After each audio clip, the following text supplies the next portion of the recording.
It's time for this hour's news review. Human Rights Watch has condemned the UK's opposition to the International Criminal Court's investigation into Israeli atrocities. The leading rights group called British Prime Minister Boris Johnson's remark a brazen assault on the ICC's independence, saying the move is at odds with the rule of law. The rights group stressed that independence is key to the court's legitimacy, adding that as long as the court does its job, it will face opposition from those who fear accountability. Johnson clarified London's position in a letter to the Conservative Friends of Israel group that was made public on Wednesday. The ICC commenced an investigation in March that will likely initially cover Israel's illegal settlements in the West Bank and its alleged war crimes in the Gaza Strip.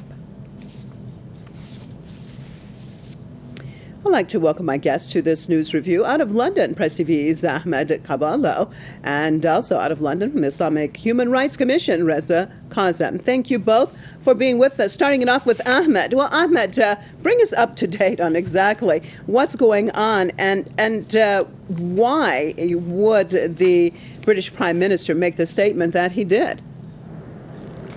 It beggars belief why he would make the statement he did, particularly as the UK is one of the founding members of the ICC and claims to pride itself in a strong supporter of international justice. So it's a statement contradictory with its policy. Okay, Ahmed, I'm having some issues, Ahmed, with your audio right now. Let me cross over to Reza, and hopefully we can get Ahmed's audio connection together. Reza, your take on what's going on? I think we need to recognize that, first of all, that as far as Boris Johnson's statement is concerned, it's a continuation of this policy of removing any kind of mechanism by which any anti-Israel sentiment that is expressed is going to be done. So this is an attempt to actually make sure that any forays into this area on the legal side, on the international, under the auspices of the International Criminal Court, that nothing is actually going to happen on that front, so that no investigation can actually take place, no accountability can actually be held, and Israel will not actually be held to account. And I think that's part and parcel of what how the UK is operating, both domestically and internationally. Any anti-Zionist sentiment, any anti-Israel sentiment is going to be crushed in any way and opposed in any way. And we need to recognize that this is about reducing the ability of the international law to function. And governments like the UK and the US and so on are actually operating like the mafia do. And they try and make sure that they protect their own from any kind of legal accountability, any kind of accountability whatsoever that will harm or hold accountable those people that are perpetrating these crimes. And Israel has long been doing that. And the UK, we should expect nothing more, in a sense, from the UK, because all we need to do is continue to expose the hypocrisy that the UK and the US are actually carrying out on a regular basis on behalf of making sure that Israel is going to be protected on all fronts. Okay. Well, Ahmed, hopefully I have a better connection with you now.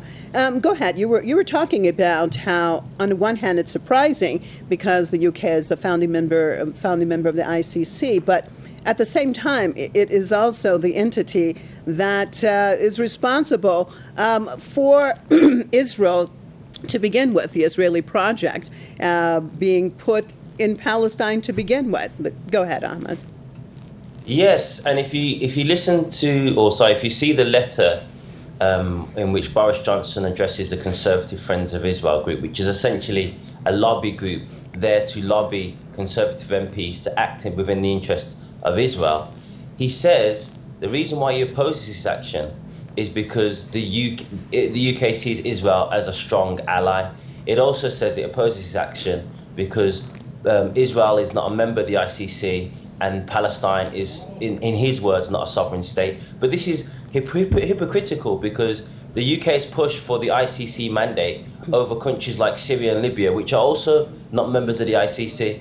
And he didn't actually mention what Israel has been accused of, which is because the UK opposes the Israeli illegal settlements according to its own foreign policy. It opposes it in rhetoric. It doesn't actually do anything to oppose it. So his position has surprised many because it's in contradiction to the UK's own policy regarding Israel-Palestine.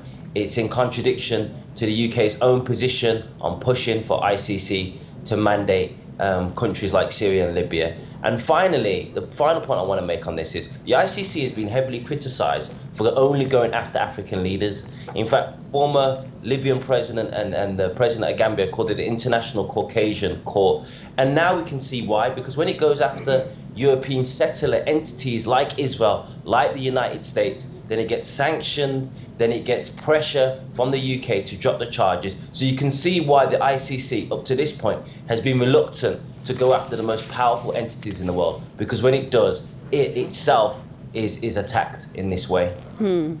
And Reza, what does that mean for so-called international law when you have this organization that is supposed to be investigating abuses of human rights, and yet this entity is condemned? I mean, we saw the head of the ICC actually during the Trump administration even sanctioned. So what does it mean in general? Where does international law stand in all of this?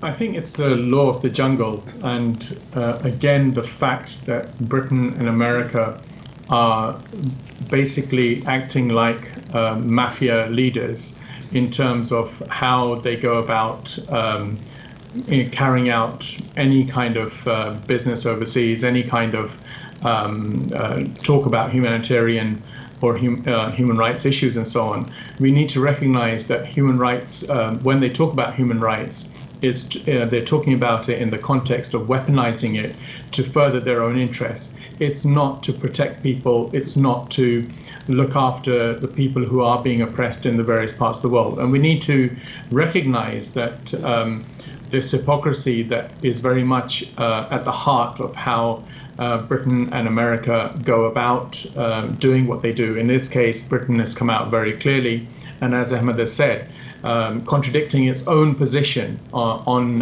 this particular issue. But it doesn't matter. The point is, as far as Britain is concerned, that it will do whatever it takes to further its own interests. It will do it subtly if it can.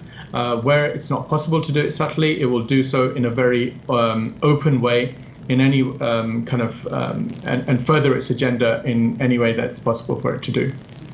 Well, I thank both of you for being with me on this news review. Out of London, Press TV Ahmed Kabala, and also out of London, Reza Kazem from the Islamic Human Rights Commission. Thank you, guys.